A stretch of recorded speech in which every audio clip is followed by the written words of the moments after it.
పెట్టు అది కూడా పెట్టు. రెడ్ నొక్కావా? నా పట్టుకో రైట్ హ్యాండ్తో పట్టుకొని క్లోజ్ చేయి. ట్రిగ్గర్ మీద పెట్టబాక అప్పుడే. డోంట్ అప్పుడే పెట్టద్దు, నేను చెప్పేదాకా ట్రిగ్గర్ మీద పెట్టద్దు. హోల్డ్ చేయి, అట్లా కాదు, పొజిషన్ చూడు, కాలు ముందుకు పెట్టు, షోల్డర్కి. గుడ్. బుక్ అని చాలు దాని మీదకి. రెడీనా? ఓకే, మన పో. అరే ట్రై చేస్తుంది, పుట్టిందా? కొంచెం నీకు చిన్నదాని కదా తగులుతుంది. ఈసారి ఇంకో పొజిషన్ చెప్తాను నీకు, ఈజీగా ఉంటుంది. ఇట్లా ఈసారి నొప్పి ఉంటుందిలే నీకు. ఇప్పుడు ట్రై చేయి. మన్ను పో.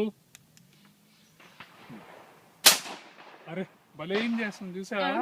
ఆల్మోస్ట్ ఇంతలో మిస్ అయింది. నొప్పి పుట్టిందా నాన్న? కొంచెం రీకాయిల్. పర్లేదులే, ఇంట్రెస్ట్ ఉన్నప్పుడు అంతే, ఏం కాదు. పుట్టిందా ఇందాక? తగ్గిందా ఇప్పుడు? ఎక్కడ తగిలింది చూపించు. కొంచెం ఉంటుంది లేదు. బ్రేక్ తీసుకో, ఒక నిమిషం బ్రేక్. వెళ్ళిపోదాం లేదు.